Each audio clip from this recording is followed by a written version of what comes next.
everyone. This is the Not a Robot podcast that's happening live now. I have a couple of bizarre true stories that are coming back from listverse.com. Here is one. It's called Bees Who Pay Their Respects. Margaret Bell, who kept bees in Lontwardine, about 7 miles from her home in Ludlow, Shropshire, England, died in June 1994, soon after her funeral. Mourners were amazed to see hundreds of bees settle on the corner of the street opposite the house where she had lived for 26 years. The bees stayed for an hour before buzzing off over the rooftops. The local press ran a photograph of the bees hanging on the wall in clusters. Well, that is pretty cool. I guess, animals can grow connections with humans, even the most unlikely animals, including dolphins and bees. Bees, apparently. So what's next on the buzz? Oh my god, dude, did you get that? Oh, that was such a great pun. Alright, next one. Phantom car crash. Alright, this one sounds good. Basically, on December 11th, 2002, two motorists called police to report seeing a car veering off the A3 truck road with headlights blazing at Birmingham in Surrey. A thorough search uncovered a car concealed in dense undergrowth and the long dead driver nearby. It turned out that the crash had actually happened 5 months earlier, when the driver, Christopher Chandler, had been reported missing by his brother. I'm gonna be a little skeptic on this one. I think that basically what happened was that was out of luck.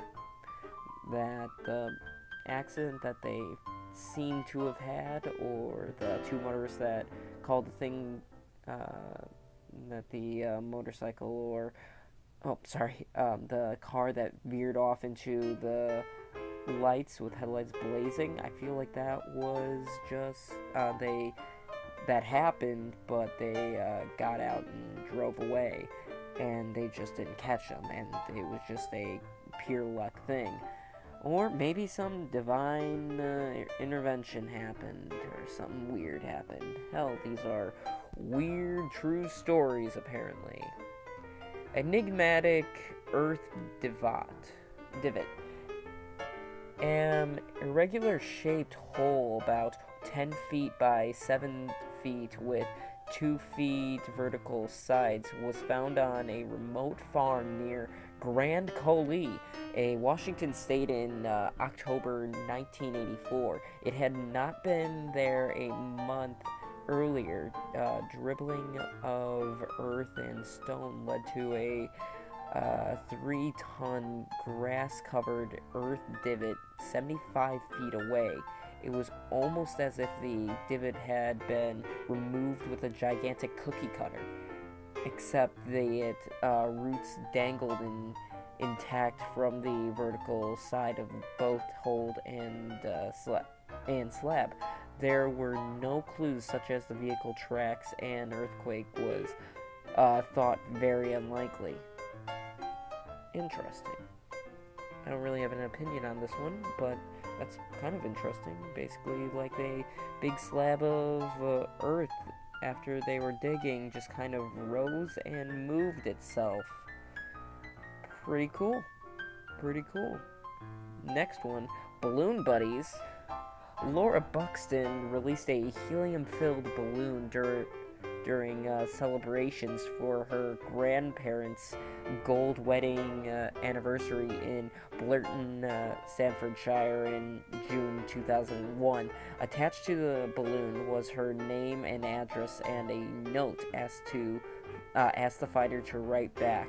10 days later, she received a reply.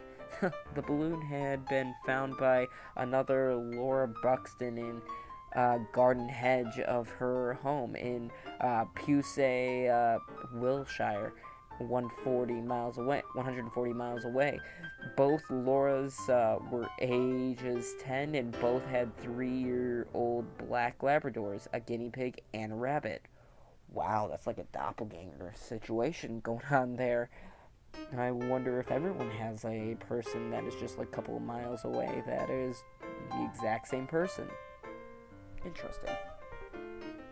Hum Misty for me. A noise a bit like amplifier feedback has been heard for 3 years coming from the right ear of Welsh pony called Misty. According to veterinary records on April 1995, it varied in intensity but stayed at a constant pitch of 7 kilohertz. Hearing a buzzing in one's ears is called subjective tinnitus. Much rarer is when others can also hear the noise. This is called objective tinnitus, and the cause is still largely a matter of debate. Wow. So basically, you can, when someone has that ringing in their ears, sometimes people can hear that same ringing. Maybe you're not crazy. And for our final one, I'm going to have to come to home with this one. This is a Riverside mystery. Ooh. Gloria Ramirez, 31, died of kidney failure at Riverside General Hospital, California in February 1994 after being rushed there with chest pains. Emergency room staff were felled by fumes when a blood sample was taken. Strangely oil sheen on the woman's skin and explained the white crystals in her blood were reported. A doctor suffered liver and lung damage and bone necrosis. At least 23 other people were affected. One hypothesis was that Ramirez, who had cervical cancer, had taken a cocktail of medicine that combined to make an insecticide organophosphate, but tests yield no clue. So basically, this type of like disease or whatever it was killed a woman, and when they were doing an autopsy of the woman's body, they saw that it actually contaminated other people and gave one doctor a liver and lung damage. Wow. Interesting. Well, things to think about, but this is... What time is it right now? It is 10:22 at night. I am tired, so I'm gonna have to say, I'm gonna go to bed. This has been a great talk, and maybe we'll do some more of this. I don't know. But, you guys have a nice night, I guess, and have a good day. Have a nice night.